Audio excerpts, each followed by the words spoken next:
Welcome to my channel English elevation.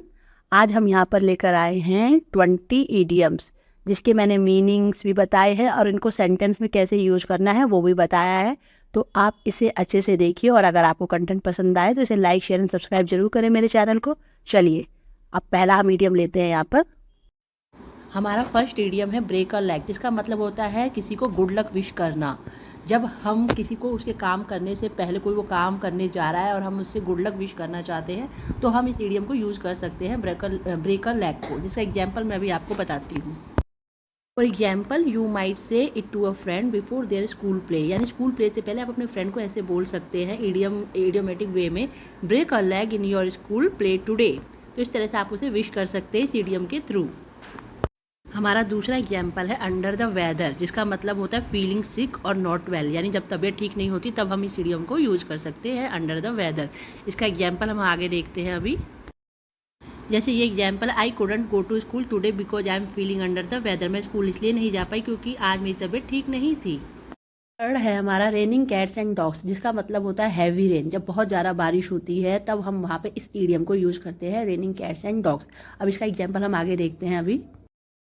We had to cancel our picnic because it was raining cats and dogs all afternoon. हमने अपनी picnic इसलिए cancel की क्योंकि पूरी दोपहर बारिश होती रही बहुत ज़ोरों की। तो यहाँ पे इसलिए इसे यूज़ किया गया raining cats and dogs idiom को। नंबर 4 है हमारा ईडियम पीस ऑफ केक। इसका मतलब होता है something that is easy to use, यानी कोई ऐसा काम जो बहुत ही करने में आसान हो तो वहाँ पर हम इस ईडियम को यूज़ करते हैं पीस ऑफ केक को। अब इसका एग्जाम्पल हम आगे देखते हैं अभी। The math homework was a piece of cake for me, I finished it in no time. Math का होमवर्क मेरे लिए बहुत ही ईजी होता है, यानी पीस ऑफ केक है और मैंने इसे बिना समय व्यर्थ किए जल्दी से इसे ख़त्म कर लिया, यानी बहुत जल्दी फिनिश किया, बिल्कुल भी टाइम नहीं लिया। तब हमने यहाँ पर इस ईडियम को यूज़ किया है अ पीस ऑफ केक को। नंबर 5 है इन हॉट वाटर, जिसका मतलब होता है समवन इज इन ट्रबल और फेसिंग अ डिफिकल्ट सिचुएशन, यानी जब कोई बहुत ही ट्रबल सिचुएशन में होता है या किसी डिफिकल्ट सिचुएशन को वो फेस कर रहा होता है, सामना कर रहा होता है, तब वहाँ पर इस ईडियम को यूज़ किया जाता है इन हॉट वाटर को। She found herself in hot water when she forget to submit the important report on time. तो ये इसका एग्जाम्पल है, उसने अपने आप को हॉट वाटर वाली सिचुएशन में पाया जब वो अपनी इंपॉर्टेंट रिपोर्ट को टाइम पर सबमिट करना भूल गई। तब यहाँ पर इस ईडियम का यूज हुआ इन हॉट वाटर, यानी जो उसके लिए उस टाइम कंडीशन थी बहुत ही ट्रबलिंग कंडीशन थी और बहुत ही कठिनाइयों का सामना कर रही थी। नंबर 6 है ऑन क्लाउड 9, यानी इसका मतलब होता है समवन इज एक्सट्रीमली हैप्पी और डिलाइटेड, यानी जब कोई बहुत ज़्यादा हैप्पी होता है, बहुत ज़्यादा खुश होता है, तब वहाँ पर हम इस ईडियम को यूज़ करते हैं ऑन क्लाउड 9 को। एग्जाम्पल है she was on cloud 9 when she found out she got the job she applied for. वह इस वक्त बहुत खुश थी जब उसे पता चला कि उसे जॉब मिल गई है जिसके लिए उसने अप्लाई किया था। तो यहाँ पर इस ईडियम में उसकी बहुत खुश होने के लिए या डिलाइट होने के लिए जिस ईडियम को यूज़ किया गया वो है ऑन क्लाउड 9। तो इसे हम तभी यूज़ करते हैं जब हम बहुत ज़्यादा खुश होते हैं। होल्ड योर हॉर्सेज, ये हमारा नंबर 7 ईडियम है, जिसका मतलब होता है वेट और बी पेशेंट, यानी आप थोड़ा इंतजार कीजिए या थोड़ा सा सब्र या धीरज रखिए। अब इसके बाद इसका मैं एग्जाम्पल बताती हूँ। होल्ड योर हॉर्सेज, इसका मतलब है थोड़ा पेशेंस रखो। Dinner will be ready in a few minutes, dinner ready हो जाएगा कुछ ही मिनटों में। जब कोई खाने के लिए बहुत ज़्यादा कह सकते हैं इम्पेशेंस हो रहा होता है तब हम इस ईडियम को, मतलब कोई भी किसी काम के लिए बहुत ज़्यादा जब इम्पेशेंस हो रहा हो तब हम इस ईडियम को यूज़ कर सकते हैं होल्ड योर हॉर्सेज। नंबर 8 है हमारा cost an arm and a leg, जिसका मतलब होता है समथिंग इज वेरी एक्सपेंसिव और cost a lot of money, यानी कोई चीज़ जब बहुत ज़्यादा एक्सपेंसिव होती है, बहुत महंगी होती है, जिसे खरीदने में बहुत ज़्यादा हमारी मनी लगती है, तब हम वहाँ पर इस ईडियम को यूज़ कर सकते हैं cost an arm and a leg को। इसका एग्जाम्पल हम अभी देखते हैं। Buying that new smartphone would cost an arm and a leg so I will wait for a sale, यानी एक नया स्मार्टफोन खरीदना मेरे लिए बहुत ही एक्सपेंसिव है, मैं नहीं खरीद सकता, तो मैं अभी सेल का इंतज़ार करूँगी या फिर करूँगा। तो यहाँ पर क्योंकि बहुत ही एक्सपेंसिव है, उसकी पहुँच से बाहर है, उसको अभी और पैसे चाहिए, तो इसलिए उसने यहाँ पर इस ईडियम को यूज किया है। हमारा ईडियम जो है N arm and a leg. Number 9 है जंप द गन, इसका मतलब होता है टू एक्ट और स्टार्ट समथिंग टू सून, यानी कोई ऐसा काम या कोई ऐसी चीज़ जो हम समय से पहले शुरू कर दें या फिर और बिफोर द अप्रोप्रिएट टाइम, जो टाइम उसके लिए डिसाइड किया होता है उससे पहले ही हम उस काम को करना शुरू कर दें, तो वहाँ पर इस ईडियम को यूज़ करते हैं जंप द गन को। एग्जाम्पल है जैसे कि she jump the gun by announcing the surprise before everyone arrived at the party, यानी हर किसी के पहुंचने से पहले ही उसने जो सरप्राइज था वो पहले ही उसने अनाउंस कर दिया। तो वहाँ पर इसीलिए इसको यूज़ किया गया शी जम्प द गन, यानी उसने पहले ही रिवील कर दिया जो भी उसका जो उसे बाद में करना था सबके आने के बाद, लेकिन वो उसने पहले ही कर दिया। तो इसीलिए यहाँ पे इस इडियम को यूज़ किया गया she jump the gun by announcing the surprise before everyone arrived at the party.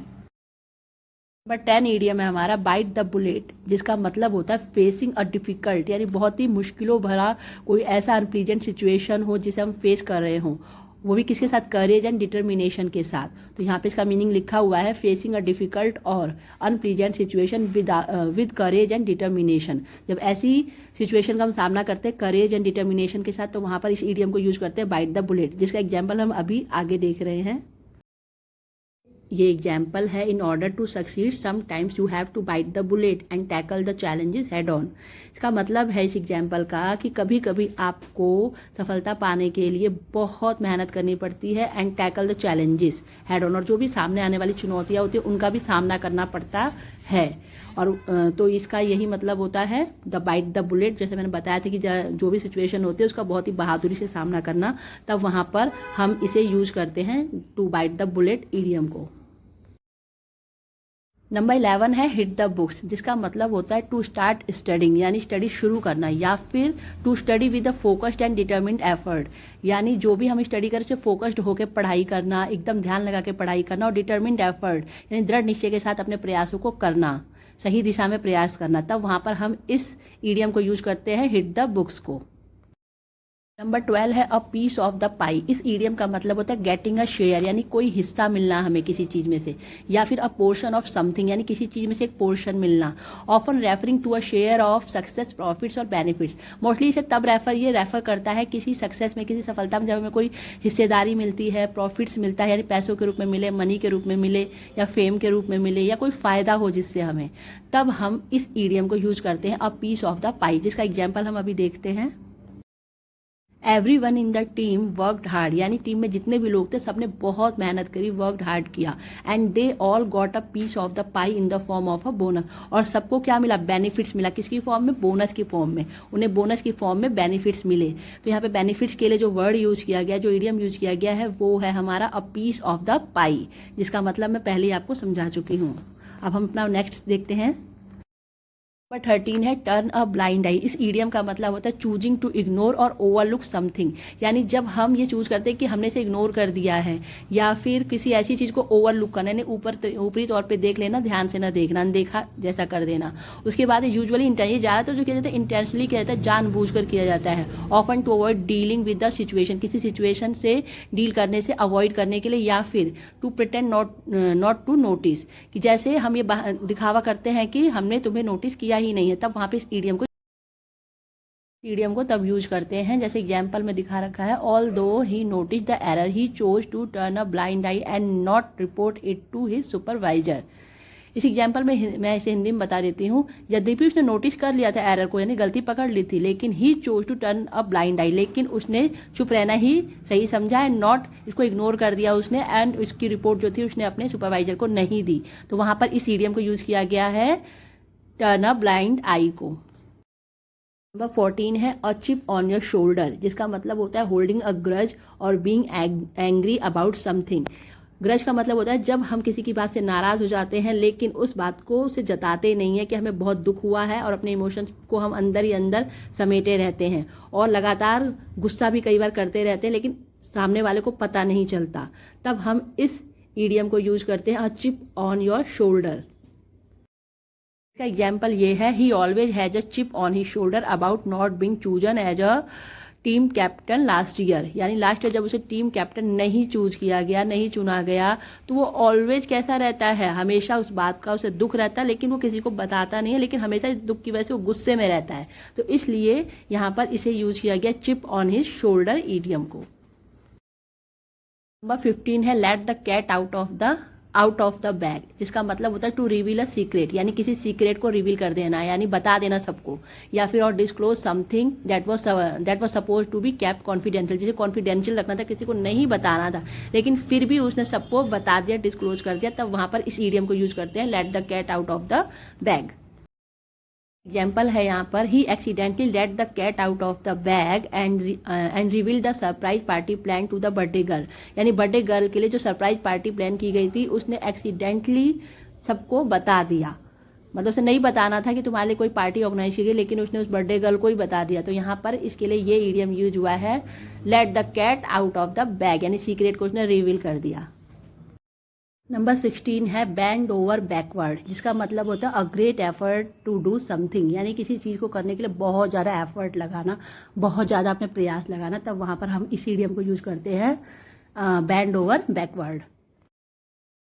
जैसे इसका एग्जाम्पल है यहाँ पर, the customer service representative bent over backwards to ensure the customer satisfaction, यानी कस्टमर के सेटिस्फैक्शन को इंश्योर करने के लिए कस्टमर जो रिप्रेजेंटेटिव थी उसने सारे प्रयास कर दिए, सारे एफर्ट लगा दिए। Even offering a discount on their next purchase, यहाँ तक कि उसने उसकी अगली खरीदारी पर एक डिस्काउंट भी ऑफर किया उसको। तो यहाँ पर इस इडियम को यूज किया गया है जो हमने अभी पढ़ा था, बेंट ओवर बैकवर्ड्स। तो यहाँ पर इसकी सेकेंड फॉर्म यूज हुई है, बेंट ओवर बैकवर्ड्स। नंबर 17 है actions speak louder than words, जिसका मतलब होता है what you do is more important then what you से, यानी आपके कहने से ज़्यादा जो इम्पोर्टेंट है वो आपका करना होता है। यानी कुछ लोग ऐसे होते हैं जो बोलते तो बहुत है लेकिन करते कुछ नहीं है। तो यहाँ पर इस इडियम को ऐसे यूज़ किया जा सकता है, action speaks louder than words, यानी जो हमारे काम होते हैं हमारे शब्दों से ज़्यादा वजनदार होते हैं या ज़्यादा बोलने चाहिए, हमारा काम बोलना चाहिए ना कि हमारे शब्द। जैसा कि एग्जाम्पल में बताया गया है, John always boasted about his dedication to the project, यानी जॉन जो था वो हमेशा बोस्टेड करता था, बड़ी बड़ी डिंगे मारता था, उसका डेडिकेशन बहुत ज़्यादा है प्रोजेक्ट में, ऐसा बोलता था। But when the deadline approach, लेकिन जैसी डेडलाइन बहुत पास आ गई, हिज लैक ऑफ प्रोग्रेस, यानी उसकी जो प्रोग्रेस में जो कमी थी वो प्रूव हो गई, that action speak louder than words, यानी जो उसके काम थे और जो वो बोलता था दोनों में बहुत फर्क था, बोलता जा रहा था लेकिन उसने काम बहुत कम किया था। इसलिए यहाँ पर सीडीएम को यूज किया गया है, action speak louder than words. इसके बाद है 18 नंबर का इडियम हमारा, once in a blue moon. इसका मतलब होता है it means that something happens very rarely, जो बहुत ही कभी कभी होता है, बहुत ही मुश्किल से होता है, यानी जो घटना बार बार नहीं होती। इनफ्रीक्वेंटली, यानी जो बार बार यानी फ्रीक्वेंटली नहीं होती, और ऑलमोस्ट नेवर, लगभग ना के बराबर, यानी कभी नहीं होती। अगर ऐसी कोई घटना हो जाए या कोई बात ऐसी हो जाए, कोई ऐसा पर्सन हमें मिल जाए, तो हम वहाँ पे ऐसे इस इडियम को यूज़ करते हैं, once in a blue moon. जैसे एग्जाम्पल है, Mary use to visit her childhood home town once in a blue moon, यानी मैरी जो है वो अपने होम टाउन, जो बचपन का उसका होम टाउन है, वो उसे फ्रीक्वेंटली देखने नहीं जाती, कभी कभी जाती है, रेयरली विजिट करती है, once in a blue moon, इसलिए यहाँ पर यूज़ किया गया। यूजुअली ड्यूरिंग मेजर हॉलीडे, जब उसकी लंबी छुट्टियाँ होती है, due to her busy work schedule and living in a different city, यानी बिजी शेड्यूल होने की वजह से और डिफरेंट सिटी में रहने की वजह से वो कभी कभी अपने चाइल्डहुड वाले होम टाउन में विजिट करने जा पाती है। और कब जाती है? जब उसकी मेजर हॉलीडेज होती हैं, इसलिए यहाँ पर इस इडियम को यूज किया गया है, once in a blue moon को। उसके बाद नंबर 19 है हमारा इडियम, डोंट जज a book by its cover, जिसका मतलब होता है डोंट जज समवन, यानी किसी को आप जज मत कीजिए, और समथिंग बेस्ड ऑन अपीयरेंस, यानी वो जैसा दिखता है उसके आधार पर उसे जज मत कीजिए कि इसको कितना इसमें एबिलिटी है या कैसा है, इसके अंदर कोई भी क्वालिटी जो भी है, आप बिना उसको बिना कुछ दिन जाने आप एकदम से उसके जो बाहरी उसका दिखावा उसको देख के जज नहीं करना चाहिए। तो इसीलिए यहाँ पे इस इडियम को यूज़ किया गया, डोंट जज a book by its cover.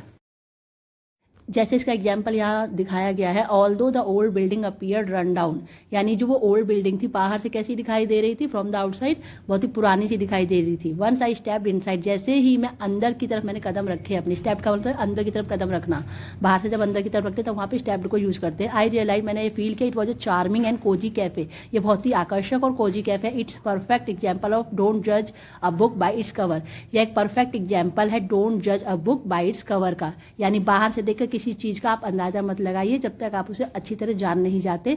तो ऐसे ही किसी के बारे में जज मत कीजिए। ये वीडियो का ये लास्ट इडियम है, the ball is in your court, यानी it's your turn to take action और मेक अ डिसीजन, अभी आपकी बारी है एक्शन लेने की या फिर डिसीजन लेने की, तब वहां पर इस इडियम को यूज किया जाता है, the ball is in your court. इसका एग्जाम्पल है, the ball is in your court now regarding the project proposal, we eagerly await your decision and input, जिसका मतलब होता है कि इस प्रोजेक्ट के प्रपोजल जो हमारे पास आया है इस प्रोजेक्ट का, अब ये आपका इसमें डिसीजन लेना है, आपको डिसीजन लेना है, हम लोग एगरली वेट कर रहे हैं, उत्सुकता से वेट कर रहे हैं आपके डिसीजन का, आपके निर्णय का और आपके इनपुट का। तो यहाँ पर हमारा आज का ईडियम सेक्शन जो है यहाँ पे पार्ट 1 जो है ख़त्म हो गया है। नेक्स्ट पार्ट बहुत जल्द आएगा। अगर आपको ये पसंद आता है तो मेरे चैनल को लाइक शेयर एंड सब्सक्राइब ज़रूर करें। तब तक के लिए अलविदा।